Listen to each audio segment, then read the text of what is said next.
빌립보서 2장 6절입니다. 그는 근본 하나님의 본체시나 하나님과 동등됨을 취할 것으로 여기지 아니하시고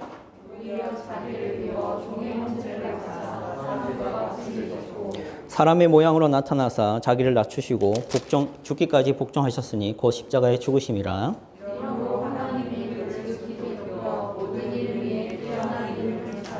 하늘에 있는 자들과 땅에 있는 자들과 땅 아래에 있는 자들로 모든 무릎을 예수의 이름에 꿇게 하시고 모든 입으로 예수 그리스도를 주라 시인하여 하나님 아버지께 영광을 돌리게 하셨느니라. 아멘. 안녕하세요, 여러분. 네, 요즘 다시 추워졌어요. 저는 서울 날씨가 아직 적응이 잘 안 됩니다. 네, 저는 부산과 대구를 산 사람으로서 우리나라에서 가장 덥다는 두 도시죠. 네, 이번 시간에 같이 얘기해 볼 것은 생각을 좀 항상 설교를 듣기 전에 우리가 한번 우리 자신과 지금 내가 살아가고 있는 삶에 대해서 좀 생각해 보면서 내가 왜 지금 예배를 드리고 있고 내가 왜 설교를 듣고 있고 내가 왜 하나님 말씀을 알아야 되는가에 대해서 좀 필요성을 항상 느끼는 게 중요합니다.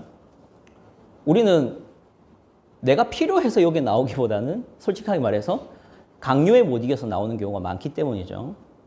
보면 어른이 있고 뭐 굳이 젊은이라고 말하지 맙시다. 우리는 어린이니까 뭐 어린이라고 합시다. 어린이라고 합시다. 우리 어린이니까. 알았어.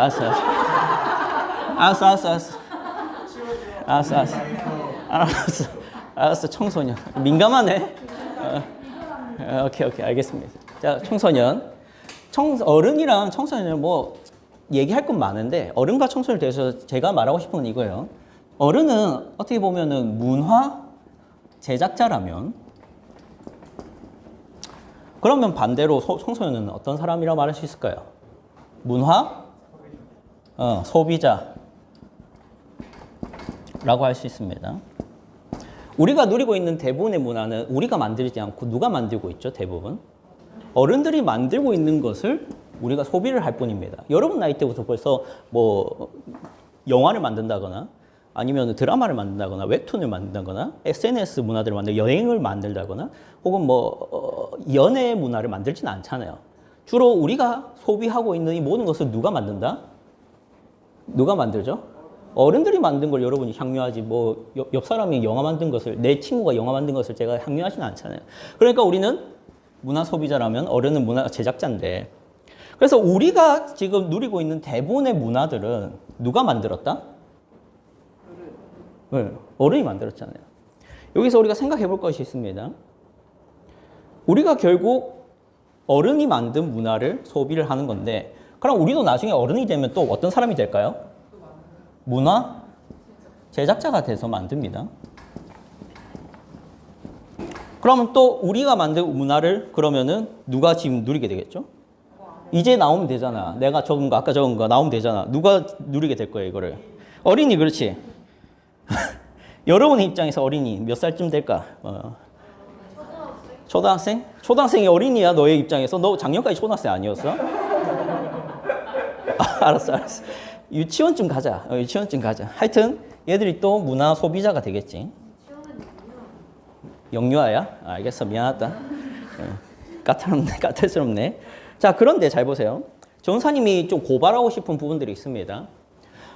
이 어른들이 문화를 왜 제작할까요? 여러분한테 문화 생활을 잘 해주고 싶다라는 어떤 소명감이 있어서 그런 걸까요?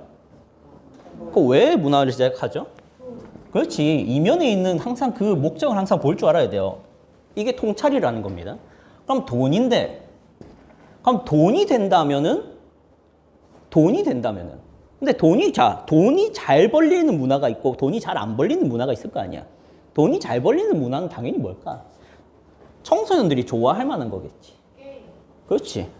돈을 벌기 위해서 이들은 무슨 문화를 제작하는지 한번 생각해 봅시다. 돈이 되는 문화. 먼저 첫 번째 뭐? 게임. 또?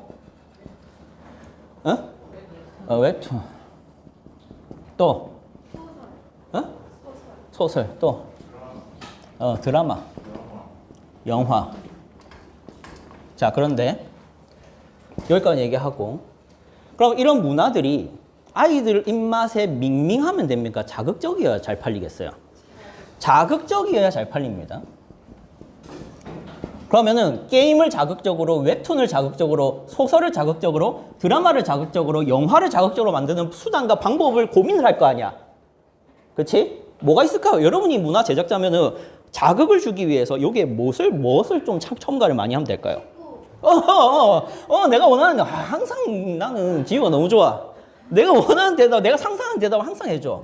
19를 넣으면 됩니다. 게임에 뭘 넣으면 될까요? 게임의 캐릭터들을 어떻게 만들면 돼요? 크게 선정적으로 만들면 돼요. 웹툰의 캐릭터들을 어떻게 만들면 돼요? 냉철한 캐릭터가 잘생긴 뭐 하여튼. 그래서 문화 제작자들은 단순히 여러분에게 문화를 즐기게끔 하거나 여러분이 좋은 문화, 건전한 문화를 즐기게 하는 게 목적이 아니잖아. 뭐가 목적이다? 돈. 그럼 돈이 잘 벌리려면 소비가 잘 돼야 되잖아. 소비가 잘 되는 방법이 뭘까 했을 때 19라는 거야. 그래서 이 사람들은 돈을 벌기 위해서 뭐까지 판다? 뭐까지 판다? 성까지 판다. 성이 돈이 됩니까? 안 됩니까? 했을 때 여러분 돈이 되는 것 같아요? 안 되는 것 같아요? 되지. 성만큼 자극적인 게 또 있습니까? 그렇기 때문에 이 사람들은 여러분이 건전한 사람이 되거나 여러분이 교양 있는 사람이 되거나 여러분이 좋은 기독교인이 되거나 여러분이 아주 착한 사람이 되는 것에 목적을 두고 문화를 만들고 있지 않다는 거예요. 이 사람들은 그냥 목적이 뭐다? 돈. 그렇기 때문에 돈이 목적인 이 어른들이 만드는 문화는 여러분이 좋은 사람이 되고 여러분이 생각이 건전한 사람이 되는 게 목적이 없어요. 그냥 여러분이 더러워지든 한심해지든 여러분이 속된 말로 변태가 되든 관심이 없습니다. 그렇다고 여러분이 변태란 말은 아니에요. 청소년들이 말해, 이분들의 입장에서 청소년들이 어떤 사람이 좋은 사람이 되냐 관심이 없고 돈을 벌기 위해서 문화를 제작해요. 돈이. 그래서 여러분에게 자극적인 걸 계속 먹여야 되는데 그래서 여러분이 소비하고 있는 문화는 당연히 좋을 리가 없다라는 얘기를 하는 것입니다. 자, 그런데 이제 우리의 현실을 솔직하게 얘기해 봅시다. 우리가 교회에 지금 나오잖아요. 여러분이 지금 교회에 나와 있잖아요. 출석하잖아요. 여러분이 여러분의 제발로, 여러분이 원해서, 여러분이 바래서 교회에 나오는 것도 물론 있겠죠. 한 몇 퍼센트 정도 있을까요? 10%. 10%라고 해도 많이 쳐준 것 같긴 한데 10%. 그럼 90%는 왜 나오네요? 그치. 진짜 내가 원하는 대답을 항상 해줘. 고마워. 그러니까 부모님이 거의 한 90% 차지한다 하자. 뭐 정확한 치수인지 모르겠지만. 자, 그러면 부모님들의 바람이 이 우리가 교회 다니길 바라는 바람인 거겠지? 그럼 부모님들은 왜 그걸 바랄까라고 생각해봤을 때, 전도사님이 생각해봤을 때, 부모님들이 여러분을 교회로 보내는 그 가장 큰 이유 중에 하나는 욕에 물들지 않기를 바라는 마음이 첫 번째일 거예요. 어른들과 같은 저런 문화에 동화되지 않기를 바라는 마음이 있을 거예요. 여러분의 부모님이. 여러분의 부모님은 인생을 최소 몇 년을 살아본 거예요? 한 30 이상은 살아보신 거죠. 30년 이상은. 그쵸? 한 40년 이상은 살았겠지. 그러면은 여러분이 세상을 잘 알아요? 부모님이 세상을 잘 알아요? 부모님이 세상을 또 잘 알죠. 이렇게 세상을 잘 아는 부모님 입장에서 여러분이 교회로 가서 하나님 말씀을 배우고 하나님을 믿게 되기를 바라는 첫 번째 이유는 많은 것이 있겠지만 첫 번째 이유를 들어본다면 자신들과 같은 어른이 되길 바라지 않을 거예요. 돈을 벌기 위해서는 성을 팔든 쾌락을 팔든 죽음을 팔든 살인청부업도 있죠. 그렇게 해서라도 돈을 벌려는 이런 어른들과 같은 사람이 되지 않길 바라는 게 첫 번째 이유일 거예요. 두 번째 이유는 뭘까요? 당연히 나와야 되는 게 있겠죠. 지금 부모인 내가 믿고 있는 하나님, 내가 믿고 신앙하고 기뻐하고 즐거워하고 있는 이 하나님을 어떻게 하길 바라고? 여러분도 어떻게 하길 바라고? 믿기를 바라겠지. 저는 여러분의 부모님의 그러한 기대를 알아요. 여러분을 어떻게든 주일날 깨워서 이 교회로 보내는 그 부모님들의 그 바람을 잘 알고 있습니다. 여러분의 부모님이 솔직히 그 마음의 욕심에 여러분이 이 주일날도 학원 가기를 바라는 마음이 없을까요? 이 주일날도 이 시간 학원 가서 공부해서 남들보다 성적이 좋아지고 좋은 대학에 가고 좋은 직장을 구하기를 바라는 마음이 없을까요? 그런 유혹이 없을 것 같습니까? 있습니다. 그런데 그런 유혹을 포기하고 여러분을 이곳에 보낸 이유는 여러분의 부모님이 신앙인이기 때문이고 여러분의 부모님이 여러분이 잘 되길 바라는 마음일 거예요. 그런데 왜 이 교회를 보내냐? 이런 사람 되지 말라는 거죠. 그런 여러분을 알고 있는 제 입장에서 제가 여러분에게 말씀을, 설교를, 그리고 하나님의 이러한 진리들을 뭐 대충 전하고 타협하고 전하고 여러분의 기분과 니즈를 생각하면서 전하고 하는 것을 그럴 수 없다는 거예요. 제가 그런 사람이라서가 아니라 제가 독고다이란 말 알아요? 뭐라고 표현? 하여튼 독고다이란 말 알아요? 잘 몰라요? 이거 사투리인가? 제가 무슨 고집불통이어서 쉽게 말할게요. 고집불통이어서 내가 이런 말을 하기 좋아하는 사람이라서 이런 게 아니라요. 저는 진짜 싸우기 싫고 평화주의자입니다. 평화주의자입니다.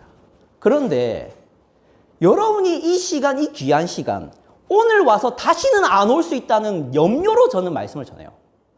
오늘이 교회 나오는 마지막 날일 것 같은 두려움 가운데 여러분의 복음을 전합니다. 그런 제가 여러분에게 전해야 될 것과 전하면 안 될 것을 걱정하고 고민하면서 전할 수가 없어요. 그래서 전도사님이 여러분에게 죄죄죄 거리고 문화 악하다 하고 정말 일반적으로 정서적으로 안 좋게 들릴 만한 단어와 문장들과 그러한 매체들을 소개를 할 수밖에 없는 이유가 솔직히 말하잖아. 여러분이 거기에 노출 많이 돼 있잖아요. 안 돼 있습니까? 이런 거 하나도 노출 안 돼 있습니까? 24시간 거의 뭐 핸드폰을 지기만 하면 이거 다 손쉽게 볼 수 있지 않아요? 여러분이 그냥 뭐 강의 영상 보려고 유튜브 틀었는데 그 옆으로 쑥 지나가는 게 뭡니까? 옷 벗고 있는 여자, 술, 담배 하는 방송인, 남자, 어떤 남자? 옷 벗고 있는 남자도 나오잖아. 저는 여러분이라고 진짜 저까지 포함할게요. 우리가 거기에 의연하고 아무렇지 않고 그걸 절대 눌러보지 않을 사람이라고 자신할 수 없어요. 누르고 싶죠. 왜? 이 사람들이 돈을 벌기 위해서 최선을 다해서 우리가 좋아할 만한 것으로 매체를, 컨텐츠들을 만들어 놨으니까. 그런 위급하고 시급하고 위험한 상황에 여러분이 있다는 것을 알기 때문에 저는 여러분에게 이 시간이 너무 소중하다고 알기 때문에 이 시간을 타협할 수가 없어요. 그래서 이 시간 죄를 얘기하면서 우리 예수님을 소개하고자 하는 겁니다. 우리 예수님만이, 우리 예수님의 십자가만이, 그리고 하나님의 그러한 사랑의 행위만이 여러분으로 하여금 세상을 향한 눈을 돌이켜서 하나님을 사랑하게 만들 수 있기 때문입니다. 그리고 여러분에게 하나님을 향한 사랑이 만들어진다면, 하나님을 향한 사랑에 빠진다면 제가 굳이 여러분한테 여러분 이거 하지 마세요라고 강요하듯이 말하지 않아도 그러고 싶지 않아요라는 말이 나올 겁니다. 그래서 저는 여러분에게 핸드폰 내려놔, 고개 들어, 앉아 있어, 집중해, 예배 빠지지 마, 이런 말을 할 생각이 없어요. 그렇게 한다고 하나님을 순종하고 싶어지지 않는다는 걸 너무 잘 아니까 예수님을 얘기하고 하나님을 얘기하고 그 하나님이 무슨 일을 하셨는지를 얘기하고 우리를 위해서 어디까지 희생하고 계시고 참고 계신지를, 그 아름다운 소식들을 얘기함으로써 여러분의 마음이 감동되길 바랄 뿐입니다. 그렇게 여러분이 감동이 되어서 하나님을 사랑하게 된다면 굳이 제가 교회에 좀 집중해 줄래? 말씀을 좀 읽어볼래라고 하지 않아도 읽고 싶어지겠죠. 그렇게 해서 여러분이 하나님을 신앙하는 신자가 되길 바라요.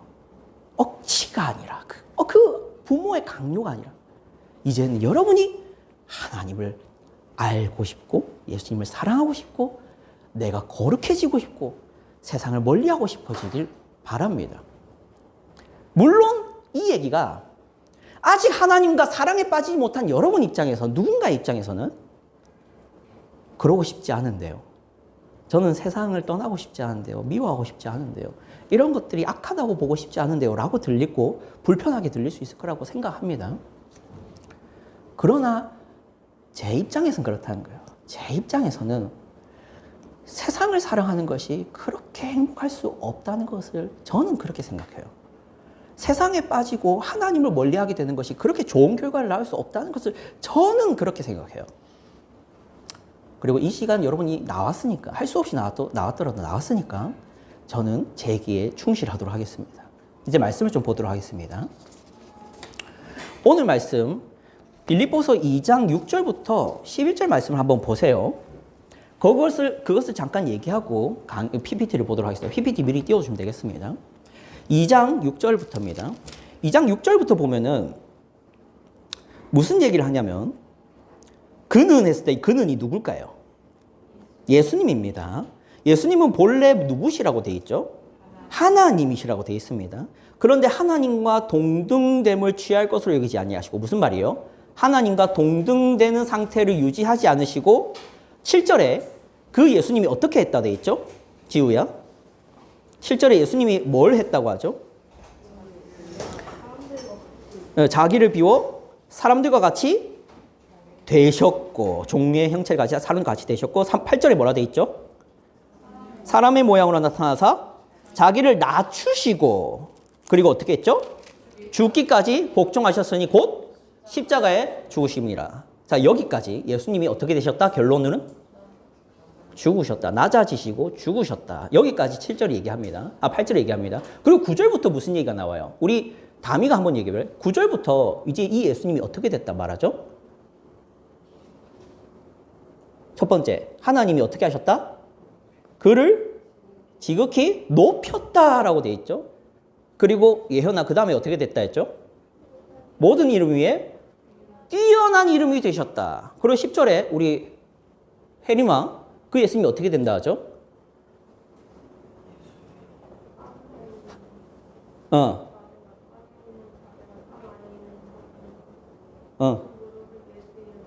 굵게 하셨다. 그리고 11절에 우리 은혜야 어떻게 되셨다 하지 예수님이? 결국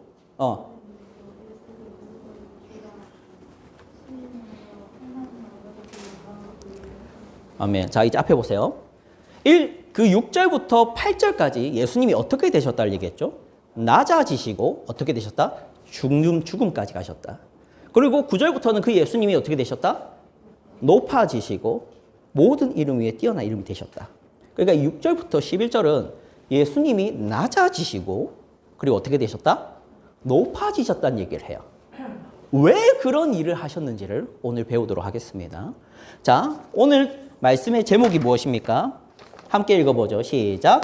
사도신경 해설 6 제3항 그는 성령으로 잉태되어 동정녀 마리아에게 나시고 아멘. 자, 이제 앞에 PPT 봐주세요. 한번 넘겨주세요.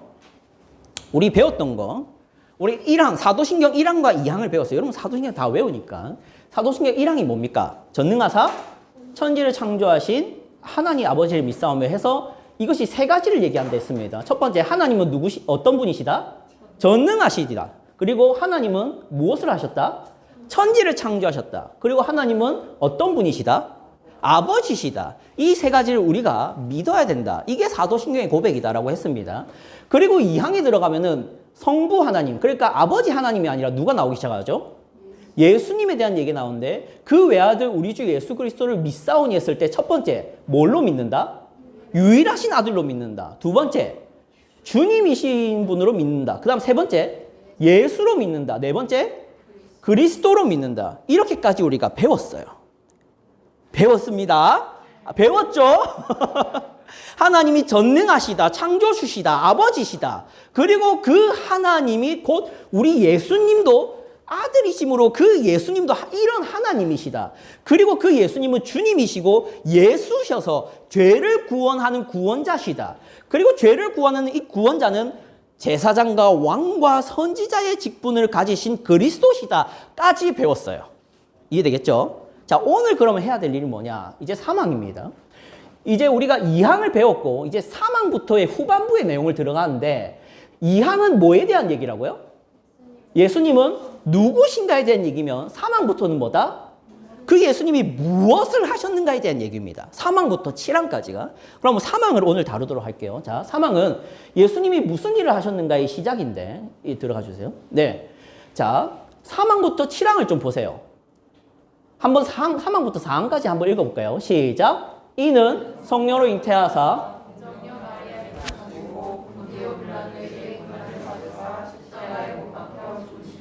여기까지가 예수님이 뭘 하신 사역이다? 낮아지신 사역이라는 거예요. 예수님이 어떻게 낮아지셨습니까? 성령으로 첫 번째 잉태되었고, 두 번째 마리아에게서 나시고, 세 번째 빌라도에게 고난을 받으시고, 네 번째 십자가에 못 박혀 죽으시고, 여기까지 예수님이 낮아지시는 일을 하시는 거예요. 그리고 5항부터 7항은 뭡니까? 읽어봅시다. 시작. 장사한 지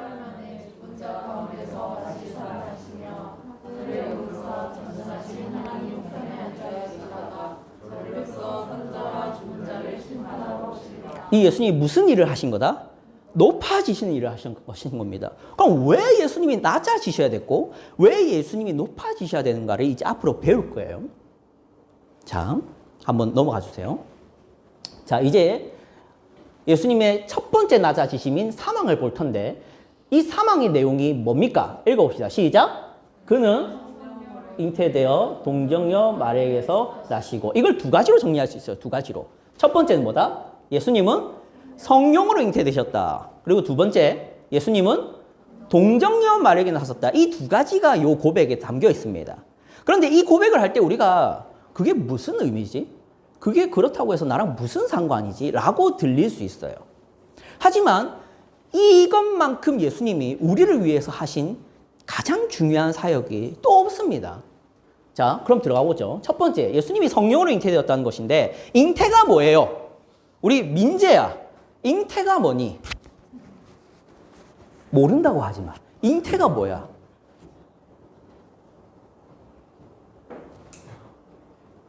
진짜 끝까지 모르는 척하네. 민서가 잉태가 뭐야?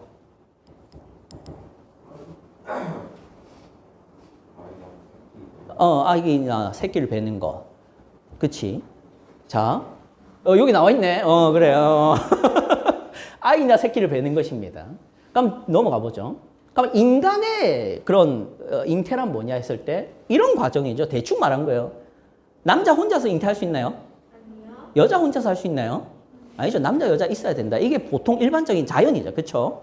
이거 아니다라고 생각하는 사람 손들 있어요? 나는 아니다. 난 남자 혼자서 잉태하는 거 봤어요. 손 들어보세요. 있어요? 없어요? 없죠. 그래서 이거 일반적이고 보통 있는 거죠. 넘어가 주세요. 그래서 우리는 남녀가 잉태를 할 수 있다고 믿습니다. 그럼 믿는다기보다는 그냥 진리라고 당연히 생각하죠. 자, 그럼 넘어가 봅시다. 근데 이 예수님은 성령으로 잉태되었다고 하는데 이것은 이런 보통의 이런 일반적인 인간의 생육법과는 벗어나 있어요. 자, 여러분이 성경을 잘 알면 좋겠는데 예수님을 누가 낳았죠? 이름이 기억나요? 맞습니다. 마리아인데 그 마리아가 요셉과 결혼을 하고 낳은 거예요? 결혼을 안 했는데 가진 거예요? 안 했는데 가진 거지. 그러면 이거는 여자 혼자서 가진 거잖아. 어떻게 그게 가능하냐? 누가 하셨다? 성령이 하셨다라는 얘기를 하는 거예요. 자, 그런데 왜 이렇게 했냐라는 얘기가 되는 거죠. 왜 그렇게 하셔야 되지? 왜 성령 잉태라는 것을 왜 하시지? 그냥 남녀가 낳게 하시면 안 되나? 예수님은 그냥 남녀가 낳게 하면 안 되는 것이었나? 왜 성령으로 말미암아 여자 혼자서 아이를 낳아야 되는 거였지? 라는 질문을 해볼 수 있잖아요. 그게 두 가지가 있습니다. 두 가지가. 한 가지를 볼게요, 먼저. 읽어봅시다. 1번 시작. 성령으로 잉태된 이 예수님은 죄인이 아니라는 것을 보여줘요. 자, 이거 읽어봐야 돼요. 같이 읽어봅시다. 시작. 성령으로 잉태되었다는 것은 이 아이가 보통 생육법의 저주에서 벗어나지 않는 것을 보여주는 것입니다. 보통 생육법의 저주라는 게 있습니다. 이게 무슨 말이냐 넘어가 주세요. 한번 그 이론을 좀 설명드릴게요. 여러분 고린도전서 15장 22절, 고린도전서 15장 45절, 46절 보면 아는데 이거 22절만 한번 보세요. 같이 읽어볼게요. 시작. 아담 안에서 모든 사람이 죽은 것 같이 그리스도 안에서 모든 사람이 삶을 얻으리라. 이게 노란 글씨로 돼 있죠. 뭐라고 돼 있죠? 아담 안에서 모든 사람이 어떻게 됐다? 죽었다라고 얘기합니다. 왜 죽었느냐 넘어가 주세요. 이런 게 있어요. 여러분 창세기 2장 17절에 이 우주, 이 지구의 시작에 대해서, 인류의 시작에 대해서 기록이 되어 있는데 그 인류의 시작에 있어서 무슨 사건이 있었냐면은 이게 기록된 게 무슨 사건이 기록되어 있어요? 여러분 많이 들었던 사건이에요. 크게 선악과 사건이 있잖아. 여러분 선악과 사건 모르는 사람이 혹시 있습니까? 모르겠는데 선악과 사건이 뭐예요? 우리 선생님들이 열심히 대답하시는데 지우야.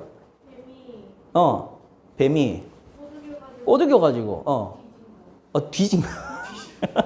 아니 맞는데 맞아. 좀 더 구체적으로 말해줘. 우리 똑똑한 예언이가 한번 해볼래? 저 바보예요? 윤성아. 패스. 오케이. 빠르네. 대답이라도 해서 고맙네. 세우마. 한번 도전. 글자가 안 보여. 와, 대단하다, 핑계. 자, 내가 설명할게. 그래, 미안하다. 내가 설명할게. 그러니까, 동산 중앙에 있는 한 나무의 실과만 먹지 말라 하셨는데, 아담과 하와는 누가 꼬드겨서? 뱀이 꼬드겨서, 사단으로 대표되는 뱀이 꼬드겨서 그것을 어떻게 했다? 먹었죠. 그래서 하나님의 말씀을 어겼다, 안 어겼다? 어겼죠. 그래서 저주를 받아서 죽어야 됐죠. 자, 그런데 그러면 이 첫사랑 아담이 처음에는 어때요, 색깔이? 하얗지. 원래는 죄가 없었으니까. 하지만 선악을 알게 한 나무의 실과를 먹고 어떻게 됐다? 빨갛게 이제 물들었다. 자, 그러면 이제 그 뒤로 넘어가 봅시다. 그럼 이제 아담에게서 누가 태어날까요? 아담과 하와가 또 자식을 낳을 거야. 그치? 그럼 그 자식이 또 자식을 낳을 거 아니야. 그 자식이 그 자식을 낳고 그 자식이 그 자식을 낳고 이 자식이 저 자식을 낳고 저 자식이 요 자식을 낳아서 우리가 태어난 거잖아. 그치? 이게 나고 이게 하여튼 뭐 지우고 뭐 할 거 아니야. 아니에요. 하여튼 근데 우리의 조상인 아담과 하와가 하얄 때 나왔어? 빨갛게 됐을 때 나왔어? 빨갛게 되고 나왔잖아. 그러면 모든 자식은 빨갛게 태어나는 게 당연한 이치입니다. 자, 사람의 자녀는 사람인가요? 개인가요? 사람이죠. 강아지의 자녀는 뭔가요? 말이 아니라 강아지죠. 말의 자식은 뭔가요?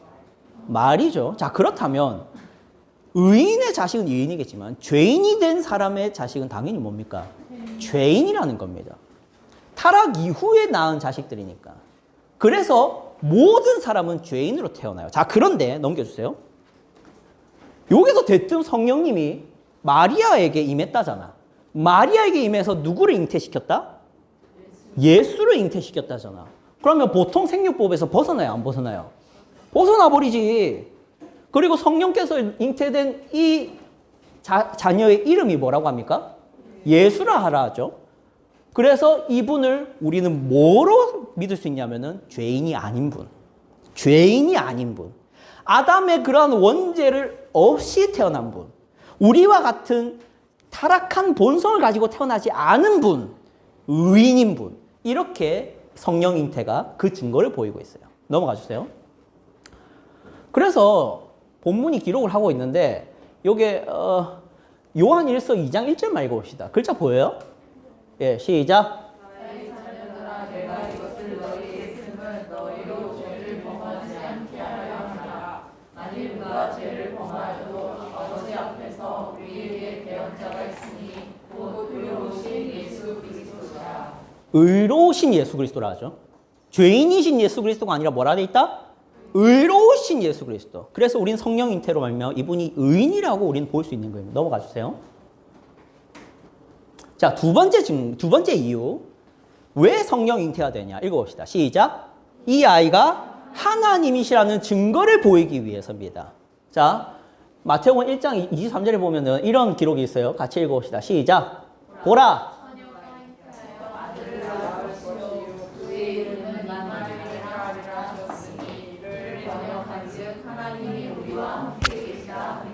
아멘. 이게 마태복음에 기록이 되어 있지만 사실 이건 예언입니다.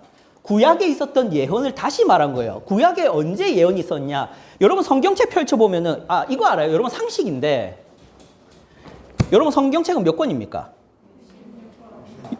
66권이죠. 근데 우리가 들고 있는 이 성경은 몇 권처럼 보여요? 한 권처럼 보이니까 우리는 한눈에 이렇게 보잖아. 그런데 이걸 아셔야 돼요. 이 창세기와 이 마태복음 있죠? 빨간 색깔. 아니야, 요한계시록이라 합시다. 요한계시록 끝에 있는 요한계시록. 제일 처음에 있는 책이 뭐다? 창세기. 제일 뒤에 있는 책이 뭐다? 요한계시록. 이 두 책의 사이에 시간 간극이 몇 년인지 알아요? 1600년. 1600년입니다. 여러분 지금부터 1600년은 언제예요? 우리나라가 무슨 나라일 때? 조선이었어요? 1600년이. 조선보다는 좀 멀 거예요. 어느 나라였을까요? 고려보다도 좀 더 멀 거예요. 예, 고구려, 신라, 백제 아마 그 시대일 건 맞아요? 예, 맞죠? 저도 생소해서. 자, 하여튼 그러한 시대에 창세기가 쓰였고 지금 요한계시록 쓰이면 이 성경책의 앞뒤 간극입니다. 이해되시겠죠? 여기에 합본이 돼 있으니까 우리가 한 책인 것처럼 보이지만 1600년 전이에요. 자, 그러면 이런 생각 해볼 수 있죠? 여러분, 우리가 1년 전에 1년 후를 예언해도 신기하죠? 근데 1600년 전에 1600년 후를 예언하면 어때요?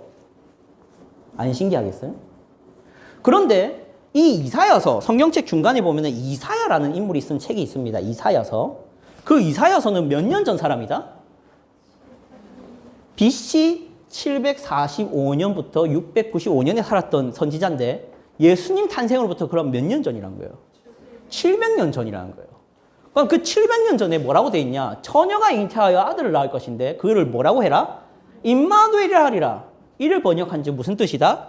하나님이 우리와 함께 계시다. 이 말을 제가 번역을 쉽게 해석을 해드리면 처녀가 잉태하는 날이 올 거다. 그 처녀가 잉태를 하면 그 아이를 너희는 뭐라고 봐야 되냐면 하나님인 줄 알아라. 그 증거로서 내가 지금 예언해 놓겠다.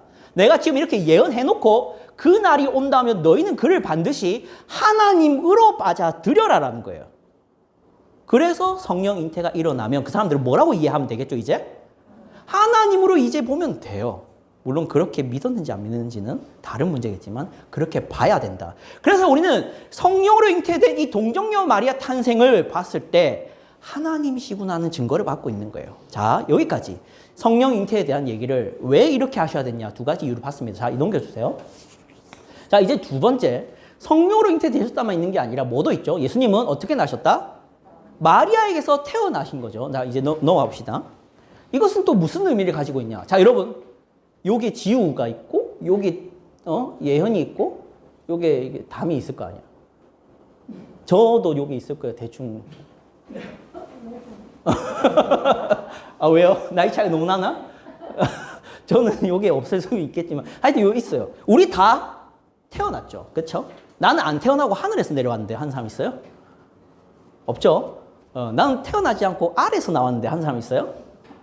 없죠? 없습니다. 뭐 박혁거세나 고주몽 씨는 아래에서 태어났다 하는데 여러분 중에는 없죠? 우리 다 모두 이렇게 태어나죠? 누구 뱃속에서 태어나죠?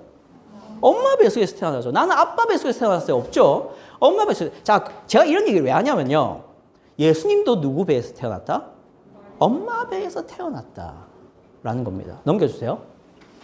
그 사실을 보여주는 게 뭐냐? 제가 문을 읽고 여러분이 답해 주면 돼요. 제가 문을 읽을게요. 예수님은 하나님 아니신가요? 맞습니다. 근데 어떻게 인간인가요? 인간과 모든 면에서 같기 때문입니다. 예수님은 인간의 육체를 가지셨고 인간과 같이 자라나셨습니다. 예수님이 하나님이시면서 동시에 누구시다? 인간이시다는 겁니다. 어떤 면에서 그럼 그분이 인간일 수 있냐? 태어나셨으니까. 태어나시는 방식으로 오셨으니까. 하늘에서 예수님이 만약 진짜 신이면 내려올 수 있잖아. 그렇지? 그렇지? 아니면 예수님이 하나님이면은 그냥 땅에서 솟아오를 수도 있겠지. 그치? 아담을 뭘로 만들었어요?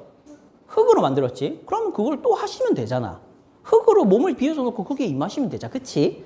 근데 왜 굳이 불편하게 엄마 뱃속에서 10개월 동안 있다가 그 엄마의 뱃속에서 그 흙먼지 가득한 그 시골 동네에서 태어나셔가지고 그 우리처럼 뭐 이게 좋은 보자기도 아니고 그 고대의 그 이상한 천에 쌓였을 거 아니야. 왜 그런 불편한 일을 겪으셔야 되냐는 거야.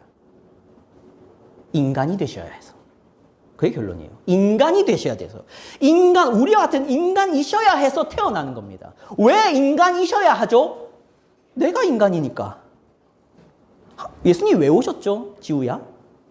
목적 우리 배웠잖아. 예수님이 예수라는 이름인 이유가 뭐였어요? 잠깐만요. 뭐지? 머리를 어제 망치에 맞아가지고 기억나. 아, 머리로 망치를 맞았어. 아, 예수님이 왜 오셨는지 아는 사람 손 들어보세요. 맞춰보세요, 한번. 은혜야, 예수님이 무슨 목적으로 오셨다고 배웠어?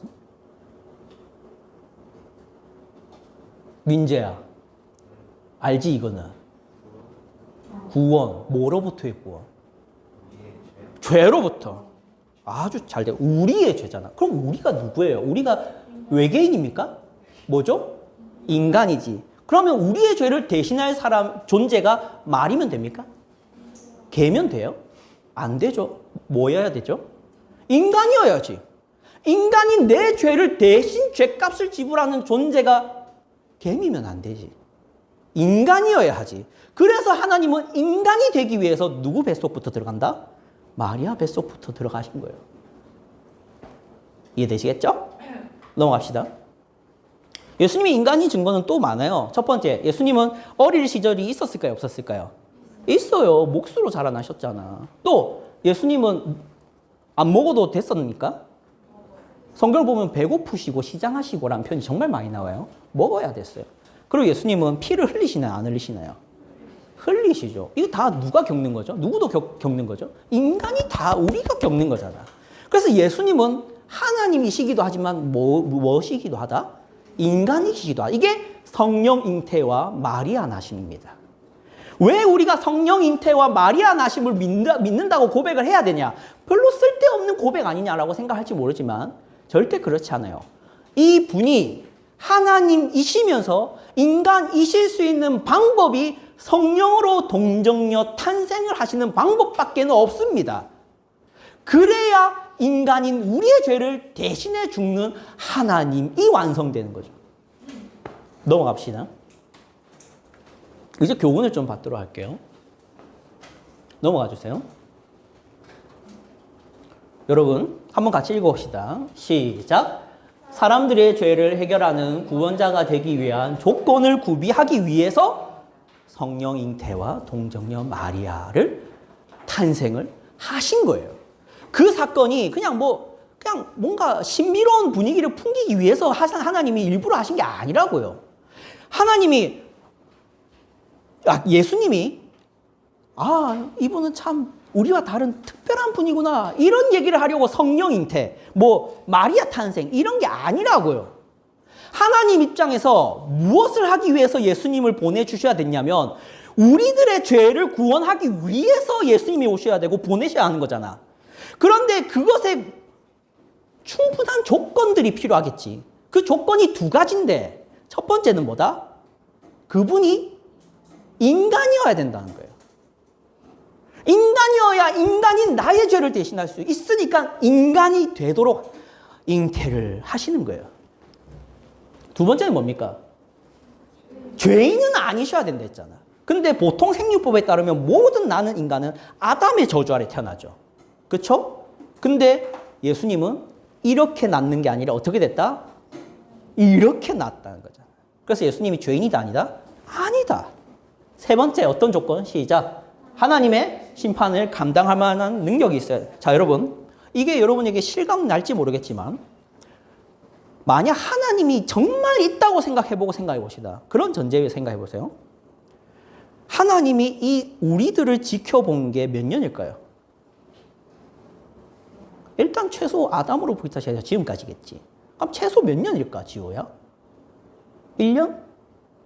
저는 문과라서 잘 몰라. 아, 잘 피하네. 다미야, 대충 몇 년쯤 하나님이 우리를 지켜보고 계셨을까? 2000년? 1000년? 1000년. 1000년 전이면 그래도 고구려 시대는 지나가겠네. 예언아, 몇 년 정도 하나님 우리를 지켜보고 계셨을까? 아, 이과라서 몰라. 와, 진짜 잘 피해가네, 얘들. 그냥 내가 할게.